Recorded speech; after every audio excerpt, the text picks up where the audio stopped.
आज जानते हैं ये कहानी एक ऐसे राजा की जो महाभारत के युद्ध में शामिल नहीं हुआ, फिर भी उसका महत्वपूर्ण हिस्सा था। ये कथा आपसे बहुत से लोगों ने शायद ना पढ़ी और सुनी हो।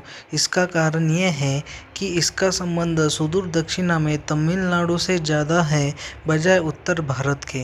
ये तो आप सभी जानते हैं कि महाभारत सदियों पूर्व हुआ प्राचीन काल का एक प्रकार का विश्व युद्ध ही था, जिसमें अनगिनत देशों के राजाओं ने भाग लिया था।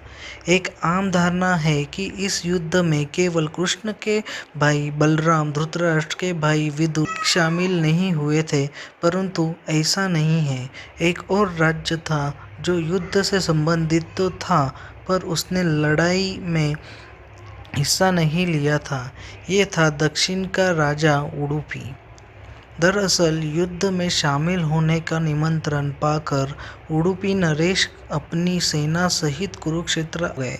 वे इस युद्ध के समर्थक भी नहीं थे, परंतु वे ये भी जानते थे कि इससे बचना और युद्ध को टलना संभव नहीं है। इसलिए उन्होंने कृष्ण से पूछा। वे यह भी समझ नहीं पा रहे कि दोनों ओर इतनी विशाल सेना के भोजन का प्रबंध कैसे होगा। इस पर कृष्ण ने कहा कि उन्होंने बिल्कुल उचित सोचा है, अब वे ही बताएं कि क्या उनकी दृष्टि में इसका कोई उपाय है।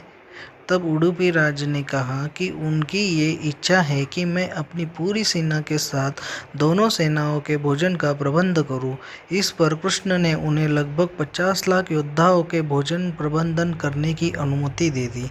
इसके बाद से उन्होंने कमाल की कुशलता से इस प्रकार इंतजाम किया कि दिन के अंत तक एक दाना अन्न बर्बाद नहीं होता था। जैसे जैसे दिन बीतते गए योद्धाओं की संख्या भी कम होती गई, पर सभी हैरान थे कि पहले दिन की भांति हर रोज अंत तक उडुपी नरेश केवल उतने ही लोगों को भोजन बनवाते थे जितना वास्तव में उपस्थित रहते थे। कोई समझ नहीं पा रहा था कि आखिर उन्हें कैसे पता चल जाता है कि आज कितने योद्धा मृत्यु को प्राप्त हो गए, और वो उसी हिसाब से भोजन की व्यवस्था करवा देते थे। इतनी विशाल सेना के भोजन का प्रबंध करना, वो भी बिना अन्न बर्बाद किए, अपने आप में एक आश्चर्य और कठिन कार्य था। पर युद्ध के अंत तक उडुपी नरेश ने इसे उसी प्रकार करके दिखाया। अंत में पांडवों की विजय के साथ युद्ध समाप्त हुआ। तब अपने राज्याभिषेक के दिन युधिष्ठिर ने उडुपी नरेश से कहा कि सारे लोग पांडवों की प्रशंसा कर रहे हैं कि कम सेना के साथ पितामह भीष्म, गुरु द्रोण और कर्ण जैसे महारथियों के विरुद्ध लड़ने के बावजूद उन्होंने कमाल का कौशल दिखाया और विजय प्राप्त की।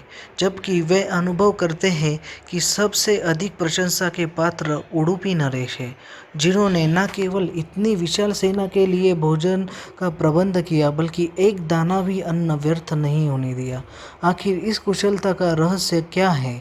इस पर उडुपी नरेश ने कहा, युधिष्ठिर अपनी जीत का श्रेय किसे देंगे?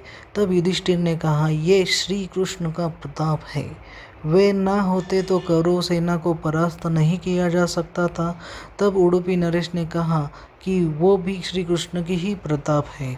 सुनकर सभी लोग आश्चर्यचकित रह गए। तो आप जानना चाहते होंगे कि आखिर सच में रहस्य था इसके पीछे तो क्या था। तब उडुपी नरेश ने इस रहस्य को स्पष्ट करते हुए बताया कि श्री कृष्ण प्रतिदिन रात्रि में मूंगफली खाते थे।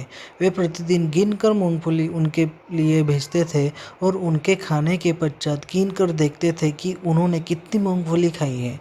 कृष्ण जितनी मूंगफली खाते थे उसके ठीक 1000 गुना सैनिक अगले दिन युद्ध में मारे जाते थे। मतलब अगर वो 50 मूंगफली खाते थे तो इसका अर्थ था कि दूसरे दिन के युद्ध में 50,000 योद्धा मारे जाएंगे। बस उडुपी नरेश उसी अनुपात में अगले दिन का भोजन बनवाते थे। इस प्रकार कभी भी भोजन व्यर्थ नहीं होता था।